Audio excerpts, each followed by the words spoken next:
Donc, vous avez posé la question à savoir comment se fera la préparation la préparation de l'Église avant l'avènement du Seigneur Jésus-Christ. Donc, nous allons retourner dès le commencement. Et si nous allons voir le commencement, ce que Dieu a voulu dès le commencement. Si nous regardons dans Genèse 1, le verset 26 à 28, quand Dieu a créé l'homme, il a donné son image et sa ressemblance. C'est la première des choses que Dieu a donné à l'homme dans le jardin. Et c'est cette image et la ressemblance. Et c'est cette image et cette ressemblance qu'il lui avait donné l'autorité de dominer. Il avait accordé la grâce de régner et de dominer sur toutes choses sur la terre. Donc, c'est l'image et la ressemblance que le Seigneur Jésus-Christ avait accordé à l'homme dans le jardin. Et nous tous, nous savons comment l'homme a perdu cette image et cette ressemblance. Donc, depuis Adam, après sa chute, l'Église a des difficultés à se retrouver. Parce qu'il n'y a plus l'image et la ressemblance qui leur donnait la domination. Donc, si nous prenons le temps des patriarches, chacun cherchait cette image, cette ressemblance à sa manière.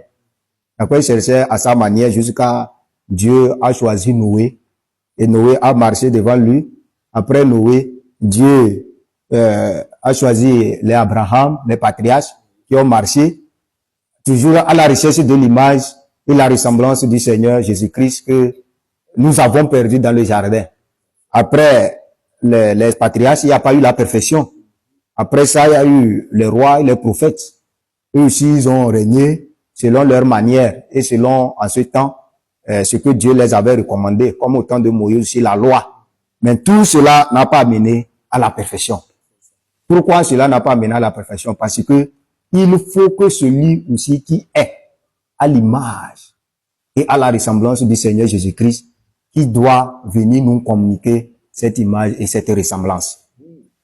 À cause de ça, la loi n'a pas amené à la perfection, les prophètes n'ont pas amené à la perfection, les rois n'ont pas amené à la perfection.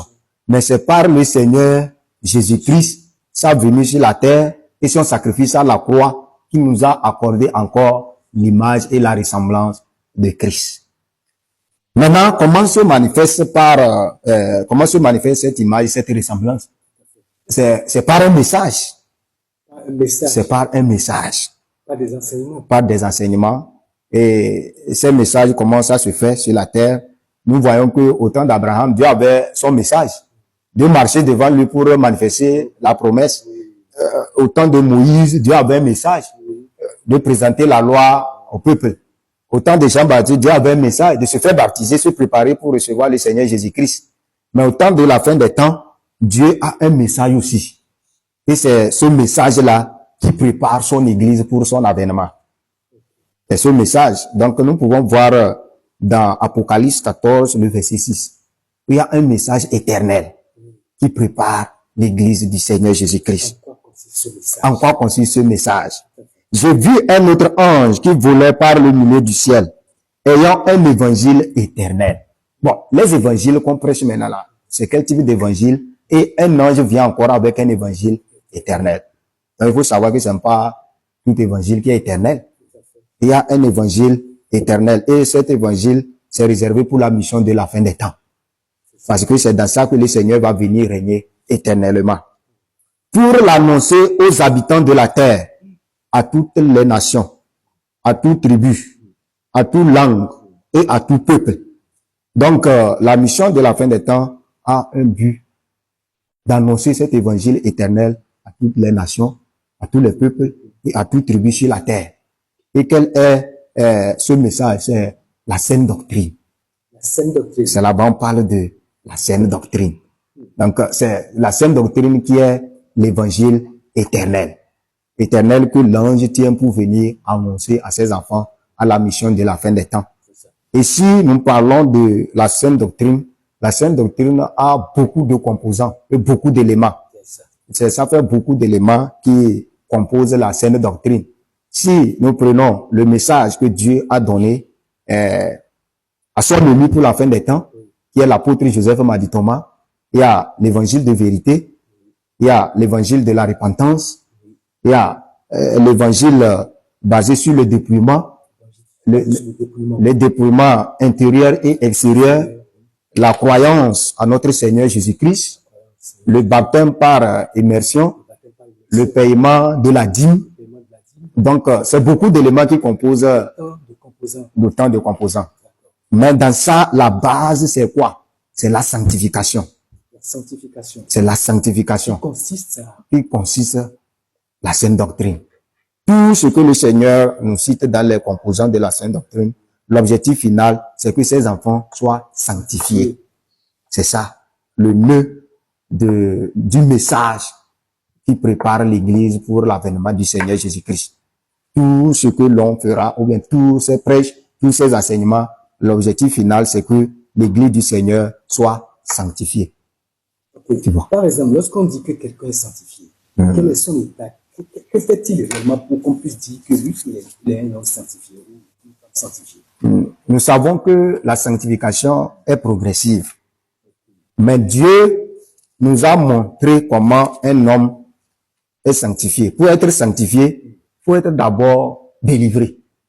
Il faut être délivré. La sanctification commence d'abord par la délivrance. Dieu te délivre pour t'accorder la grâce de marcher tous les jours dans la sanctification. Comme si nous voyons dans Luc 1 à partir du verset 70. Dieu a délivré ses enfants afin qu'ils puissent le servir et marcher tous les jours dans la sanctification. Donc si tu n'es pas délivré, tu ne peux pas marcher dans la sanctification. Et la sanctification, ce n'est pas quelque chose d'un seul jour. C'est progressif. Donc nous allons lire rapidement dans Luc 1, le verset 70 en allant. Comme il l'avait annoncé par la bouche de son saint prophète dès les temps anciens. Un sauveur qui nous délivre de nos ennemis et de la main de tous ceux qui nous haïssent. C'est ainsi qu'il manifeste sa miséricorde envers nos pères et se souvient de sa sainte alliance, selon le serment par lequel il avait juré à Abraham notre père, de nous permettre, après que nous serions délivrés de la main de nos ennemis, de le servir sans crainte, en marchant devant lui dans la sainteté et dans la justice tous les jours de notre vie. C'est ça qu'on appelle la sanctification. Celui qui est sanctifié, il rentre maintenant dans sa vocation. C'est dans la vocation qu'on sert le Seigneur Jésus-Christ. Voilà encore une autre thématique. Bon, c'est la logique. Ce sont les composants de la sainte doctrine. Parce que Adam avait une seule vocation, cultiver le jardin et le garder. Mais si nous voyons aujourd'hui, beaucoup sont sur la terre, mais ils ne connaissent plus leur vocation. Tu poses la question à quelqu'un, pourquoi tu es venu sur la terre? Pourquoi Dieu t'a créé? Il ne sait pas pourquoi. Donc, il n'est pas dans son jardin, il ne cultive pas, il n'est pas en train de garder. La mission de la fin des temps aussi a le but d'amener toute personne dans sa vocation. Et si tu es dans ta vocation, c'est la base du Seigneur, tu sanctifies et tu marches tous les jours dans la sanctification et tu cours selon la vocation que le Seigneur t'a assignée. Et tu accomplis la mission que le Seigneur t'a réservée avant la fondation du monde. C'est là-bas que tu vas voir que ça va t'éviter beaucoup d'erreurs. Mais si tu n'es pas dans ta vocation, tu feras d'erreurs. Celui qui est appelé à être un paysan, il a la place d'un gestionnaire. Donc, il va toujours gérer avec des problèmes. Donc, la mission de la fin des temps a un rôle aussi à ramener chacun dans sa vocation. Et dans sa destinée, c'est ça, sa destinée, de marcher dans ta destinée. Comme Adam qui avait connu sa destinée, il avait connu sa destinée. Quand le Seigneur Jésus même est venu, il savait pourquoi il est venu sur la terre. Et c'est ça seulement il a fait, il est parti. Il n'a pas perdu le temps.